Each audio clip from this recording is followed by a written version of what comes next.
Last week I shared briefly why I decided to take a step back from the ICU. This week I'm going to share just some brief insight as to what it's like working on a neuroscience PCU. So get ready with me while we discuss this topic. Let's get straight into it, guys. So obviously I was pretty afraid, to leave the ICU because I thought I was gonna lose my skills. And in last week's videos, I pretty much told you guys, you're never gonna lose that skill. Especially if ICU is your foundation in nursing, you're not gonna lose it. So if you need to take a break from the ICU, go right ahead, you'll never lose your skills. So after that whole bait and switch situation, my contract got cancelled. I got a new contract and I decided to, work on a PCU unit. I don't have a problem with it. I worked at a SNF before, taking care of like 30 to 40 patients. I have been 5 patients in a hospital. To me, that's doable. So that's why I'm like, you know what? Let me see what PCU is like. I never worked PCU before, so this again was like, oh, another side of nursing I'll have some experience with. And remember, again, I'm doing all of this because I got into nurse practitioner school and I want to see as much before I become a provider. But so far, what I've noticed, your patient ratio is 5-to-1. Normal is 4-to-1, but because PCU is always so short, it's not med-surg, but it's always so short, we pretty much always have 5 patients. Patient population stays within neuroscience, but every now and then, like 2 weeks in a row, I've had GI bleed patients and kind of more med-surgy patients, but that's outside of my domain. That's like, there was a surge with the hospital, we had to move people around, shift beds. So that's how like some med-surg patients were on our floor. But for the most part, on a neuroscience PCU, you're gonna get neuroscience patients. So that's the patient population. It still falls under neuroscience. Do you guys remember me writing that blog post about escalating care in a SNF, or that YouTube video about escalating care at a SNF? Pretty much those same principle falls when you're on a PCU, and this is how it kind of affected me coming from the ICU. So something I'm struggling with right now, transitioning from the ICU to a PCU, is letting go.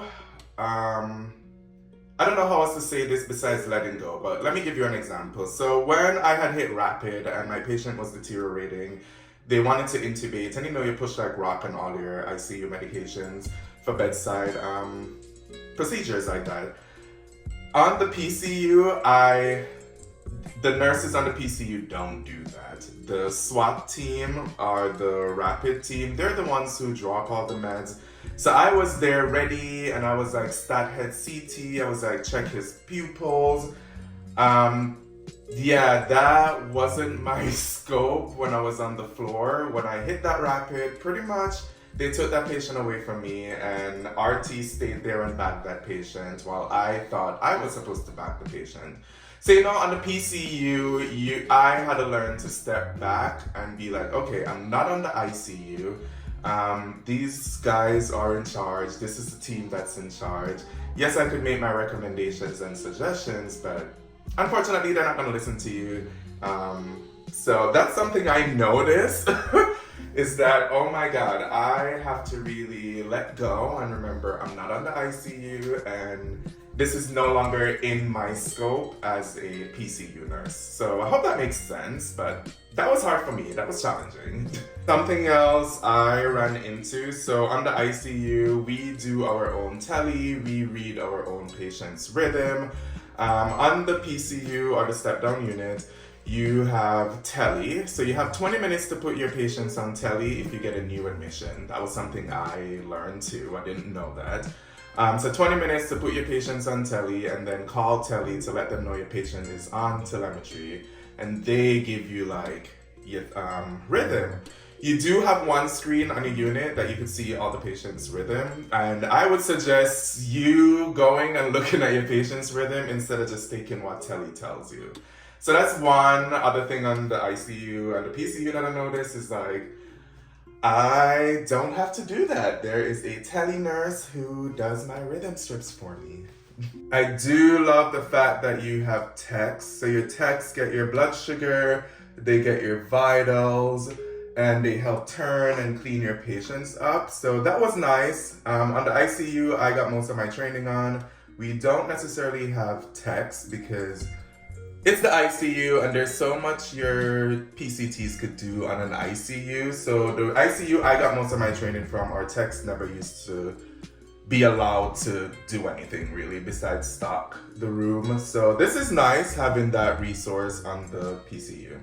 There's also not many drips on the PCU. The most drips I've had is like promethazine and like a banana bag and like LR. And I think I had one drip that was Cardine, but not much drip on the PCU, so that's different. Not a lot of titration, but I get it. You have 5 patients. How the hell are you gonna titrate 3 drips per patient, you know? So that's interesting. That was nice though. But honestly, coming from the ICU, working on the PCU, it helped.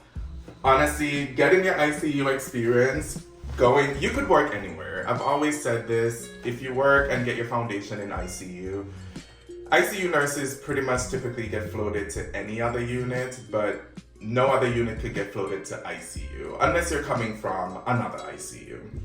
So it's always good. I would always say, get your ICU experience.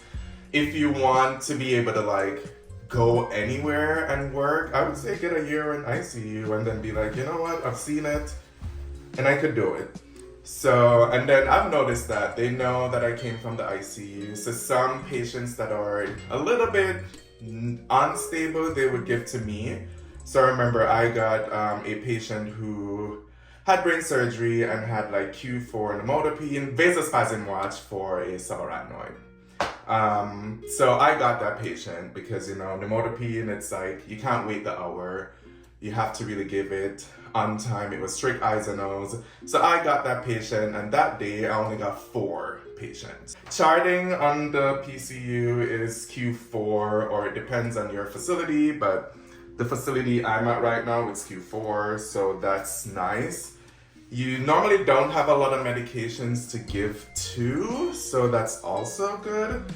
But that's what I'm learning so far. Obviously, I will be sharing more blog posts. Definitely keep up with my Instagram. That's where I will share daily insights and tips.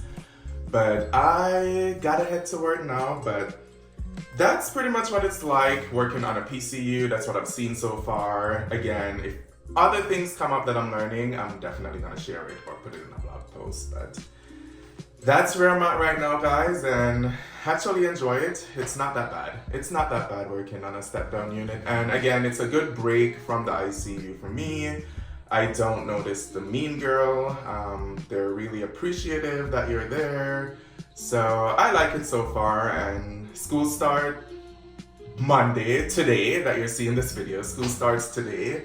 So working on the PCU, it gives me that time, less stress that I could focus on my studies. So that's pretty much it, but definitely follow me on Instagram and subscribe to my newsletter for insightful blog posts. But that's it, guys. Bye.